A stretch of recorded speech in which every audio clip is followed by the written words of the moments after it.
Welcome. Thanks for joining us today for another discussion on SOC reporting. I'm Robert Ramsay with Barnes Denigan, and today I'm with Bryan Gayhart. Bryan, thanks for joining me. Yeah, excellent. Looking forward to our conversation today. Me too. Today we're talking about private equity firms and their involvement in SOC reporting. In recent years, we've noticed quite a bit of involvement. We're getting a lot of phone calls from private equity firms. Bryan, why do you think that is? What's been driving that? I think it's simple. Startups. That's the biggest reason that we tend to see. Private equity firms work with a lot of startups in the financial sector, the tech sector, the health sector. You know, all those companies ultimately serve clients that are going to request a SOC report.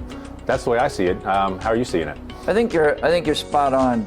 You know, those private equity investors, they care about the value. How does SOC 2 help them with the value in their investments? Yeah, it provides a lot of comfort, right? It's third-party assurance around their control environment. And ultimately, if you're a PE firm, I think you're laser focused on the financials, but you may not be as focused on the control environment. And what we're able then to do is provide assurance around that control environment, which ultimately then gets pushed out to their client base and prospective clients and kind of gives them a leg up on potential competitors. Do you think it helps then the portfolio company as it goes to market?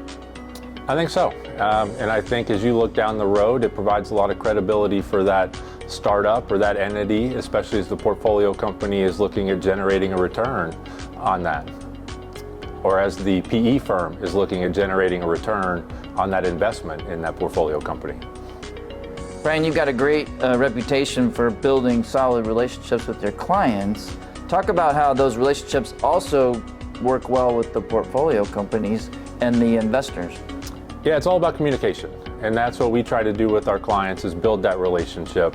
And we want consistent communication across the board. So that's at the portfolio company, it's at the PE firm level. And we really want the PE firm to feel comfortable that we're applying the same approach, taking the same level of detail and building that same relationship across all their portfolio companies. I think there's a lot of consistency, especially when you look at oversight and risk management and different things that the PE firm's bringing to the table and applying across all those portfolio companies. So we want to take advantage of those consistencies where we can. Oh, you segued. You almost beat me to my last question. I was going to ask about the rhythm and the efficiencies.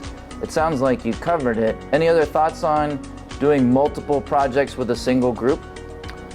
You know, for those entities where there's a lot that is handled by the PE firm, right? The more oversight they provide, the easier the process is because it is consistent across the board. If the PE firm's not as involved in the day-to-day operations or that level of oversight, then things get a little different, right? Each entity can operate on its own, but the more oversight, the simpler, the more efficient the process can be. Makes our jobs easier, makes it better for the PE firm, and ultimately, for the portfolio company as well. Everybody likes it when you save time, energy, and money. That's great. That's the goal. Well, thanks for your time today discussing with us SOC 2 reporting and private equity firms.